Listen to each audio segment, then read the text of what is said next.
Everybody, how's it going today? How's everything? Here I am again at Ecological Knowledge headquarters in Australia. Um, I hope you guys enjoyed my previous book review video, the one on Anthony Robbins' Awaken Awaken the Giant Within. And now I'm gonna go over another book review of one of my favorite authors and one of my in-person mentors in terms of reading books of a lot. I've never met the guy, but I've seen all of his YouTube videos and I've read a few of his books. And that's Peter F. Drucker. Now, who is Peter F. Drucker? Well, he's a Jew, and he was I believe his parents and himself as well um, was a part of the Holocaust. I think it was his family, but he migrated to the U.S. right, and he helped actually establish um, business management as an academic study, right? So many view him as the founding father of the modern MBA system. Now, though, whether that's true or not, I'm not sure, but he has a vastly amount of knowledge. He also founded the Peter Drucker Institute, the one in Claremont, California, I think it is. So he's known around the world and stuff. His studies, though his knowledge on business management, basically, and on just the like management of oneself, basically, throughout life is really well known. And so I just wanted to go over one of his most fascinating books. I think, if not, it's probably the second or third best book of his, and that's Managing Oneself by Peter F. Drucker. So if you guys can see the book here, Managing Oneself by Peter F. Drucker.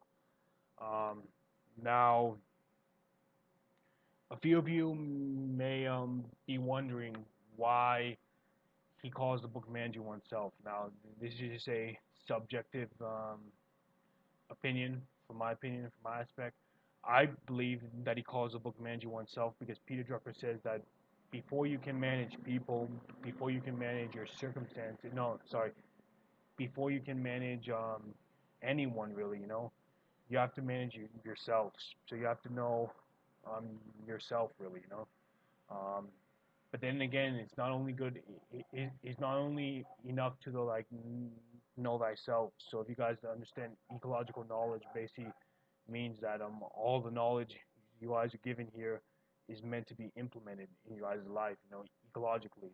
That means logically throughout your day and stuff. You don't have to take everything into account, but I promise you, if you take some of the stuff into account, especially from this book, it will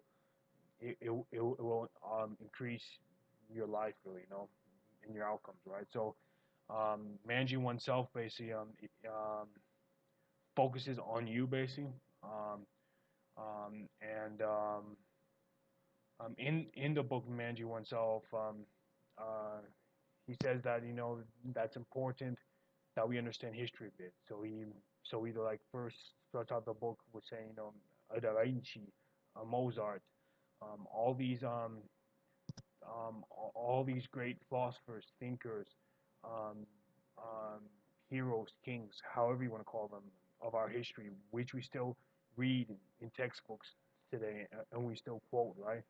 They all were great because they knew how to manage themselves. So they knew where to place themselves for their most effective outcome, right? So ecologically, basically, it's important that we start to ask questions, right? Um, and it goes back to actually the video call I did the other day on the Anthony Robbins' Awakening the Giant Within, right? Focus is controlled by questions. If you ask a question not once but continuously, you will get an answer, really. And so um, Peter Drucker starts off with saying, that there are important questions to ask yourself, ecologically, right? What are your strengths? What are your weaknesses? What are your values? Um, who are you more, a listener or or a reader? How do you perform better? Do you perform better during the night, during the afternoon, or during the morning? Um, as well as um, there was another, as well as um, uh,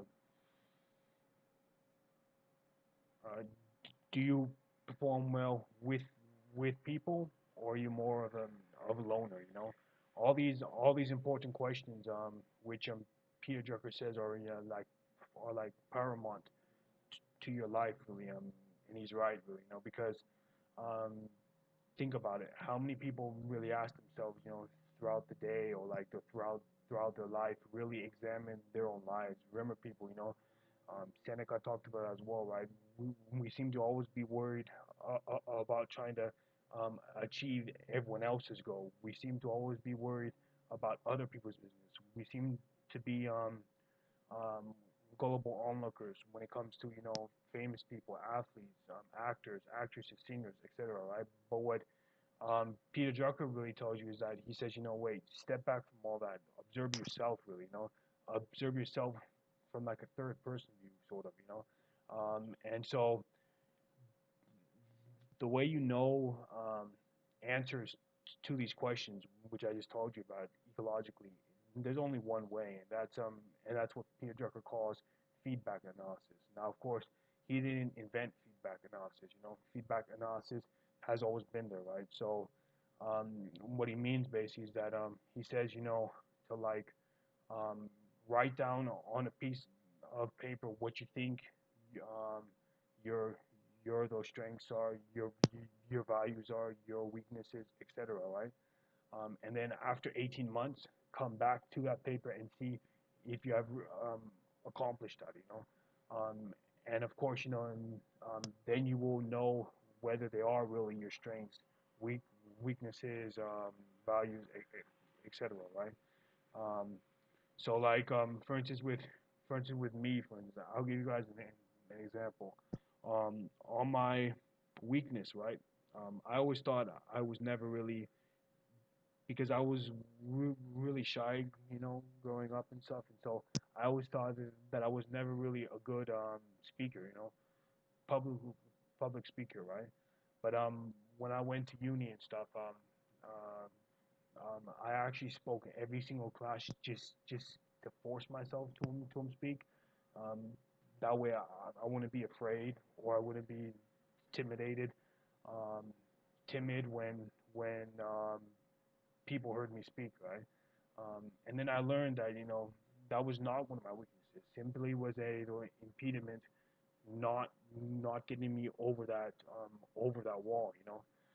And so that's what Peter Drucker says, right? Sometimes we cultivate throughout life what he calls disabling ignorance, where we think that we can't do something, or we think that we don't need to know something, or we think that we don't need to do it, and so we stay ignorant for the rest of our lives, you know, on that subject, you know. And what the Peter Drucker says is that you ought to eradicate this disabling ignorance. I mean, we're all ignorant to a point. We all have our cognitive biases. We all have our assumptions about the world. We all have our experiences about the world and stuff. You know, I'm not telling you to actually change it, of course not. But I'm saying ecologically, um, according to Peter Drucker, to really become more of a wholesome person and stuff. You know, it's important that you examine your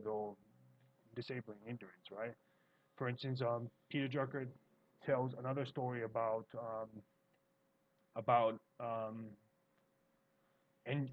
engineers, for instance, in the book. He talks about engineers, right?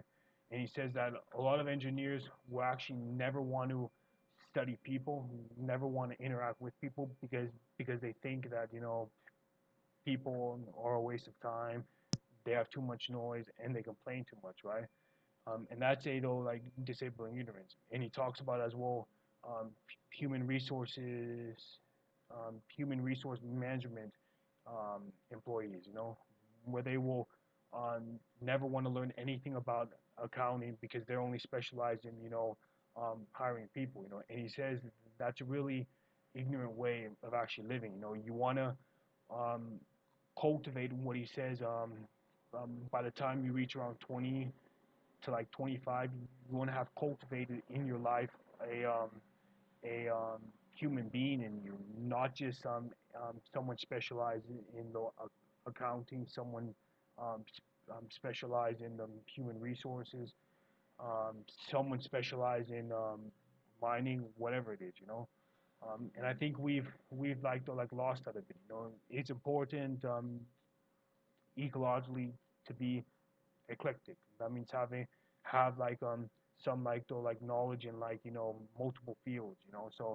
So if you're studying, for instance, like what I study, right, international studies. So of course, what does that entail? A lot of it really has to do with like the politics, international affairs, international relations, and how nation states interact with each other.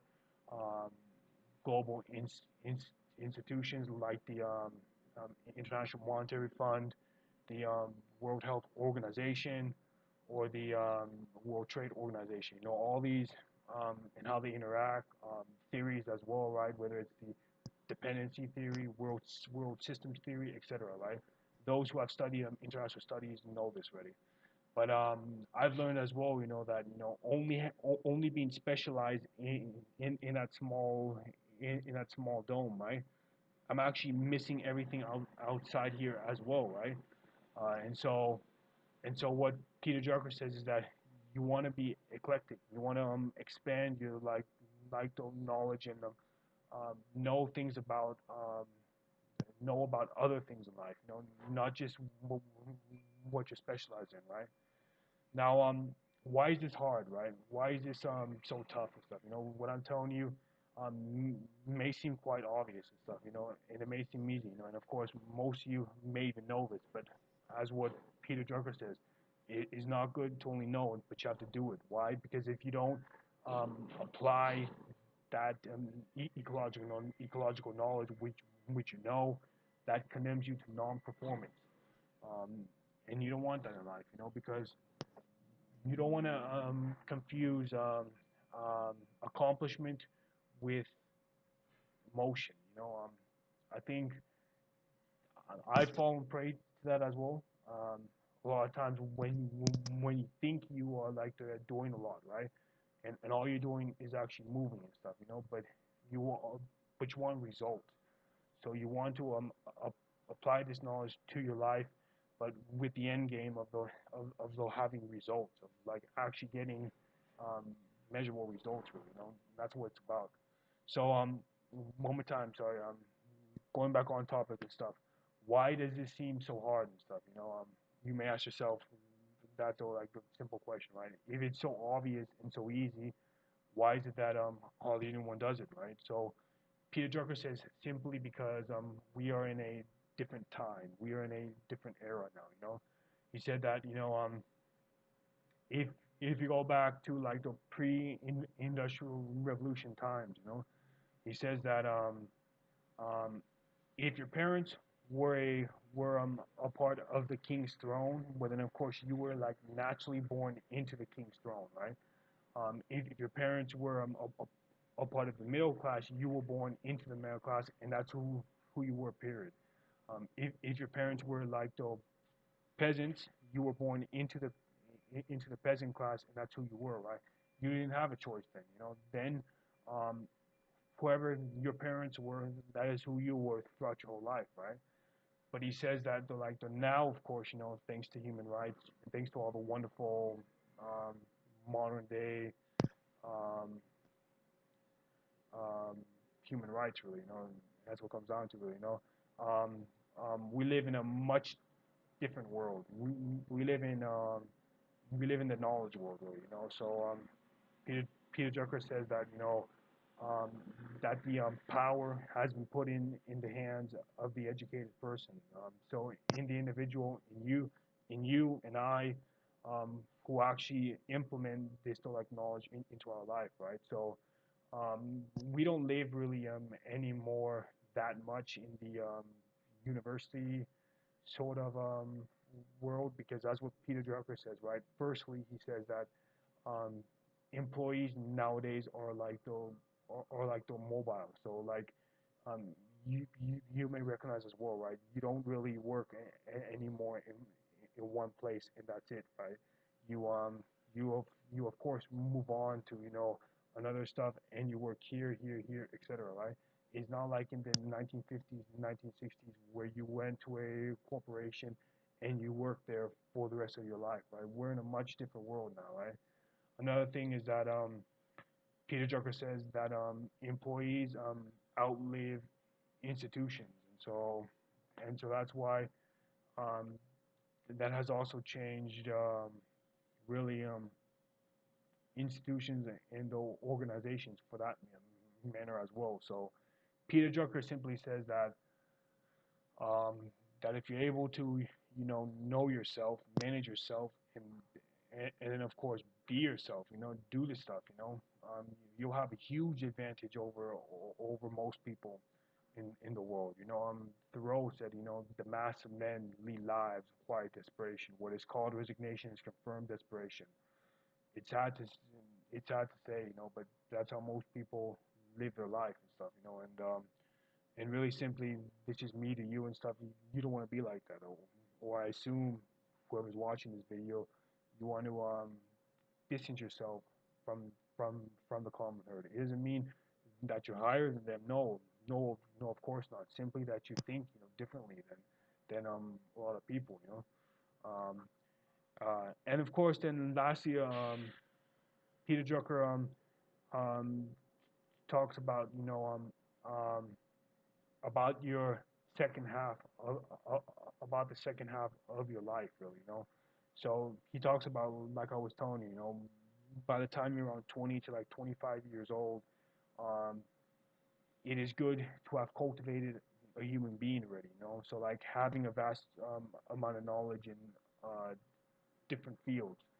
But then, as what the Peter Drucker says, right, the second half of your life, right, once you pass that point, right, um, naturally, of course, you're going to spend around 50 to 60 years then doing something, doing, of course, one career, two careers, multiple careers. Um, I don't know what you're going to be doing, right? But what Peter Drucker says is that for that second half of your life, really, um, you're going to really have to know how to manage yourself. So you're going to really have to know what your core strengths are, what your core weaknesses are, where you are placed better for your maximum contribution, um, whether you're a loner or whether you work better with people, whether you work better in a large corporation or in a small business, um, whether you're an entrepreneur or you maybe just want to help other entrepreneurs, whatever the question is, simply Peter Drucker says that for your second half of your life to really advance in life and not be like most people, what he calls time servers, from the motions of 9 to 5, in the sense they only get up, go to, go to work, come home, have dinner, sleep, weekend of course, go out, um, be with their spouses, but then of course, then comes Monday, as we always say, back to normal, and then they only work the whole day. Most people live this linear reductionist way of life, in the sense that they have, like, oh my God, it's Monday again. I have to go back to work. Tuesday, same crap. Wednesday, same crap. Thursday, same crap. Friday, TGI Friday. Um, and then of course you have, Saturday and Sunday, we have your like the break off, we can relax, and then you go back to the same stuff. You don't want to you don't want to live that life. Think about it. If you look on life, that's how most people's lives are. Now of course there is nothing wrong, of course, with that. Being an employee, having a standard 9 to 5 job, um, working in your life and stuff for someone else, if you're content and if you're happy with that, fine with me, I don't have any problem with that. But you're never going to really live that whole life as what the Peter Drucker talked about, right? And so with the second half of your life, right? Peter Drucker also states um, trying to um, trying to find a parallel career, right? Um, what he means by that is that he says that for the most part, right, in our life, of course, either we do like do something for like a long time and then we get bored at it, right? Or some unexpected, uncertain event happens, and then we can't do what we're doing anymore, right? So he says to like try to cultivate a parallel career, um, which can which of course you can work, of course, but if something does happen with your primary goal or what you want to focus on, it can substitute your goal and stuff. So he says, to like go into like mentoring classes, mentoring people, um, maybe taking up volunteering, doing some social entrepreneurship, um, helping out your own community that you're in and stuff, and yeah, Peter Drucker valued that a lot and stuff. So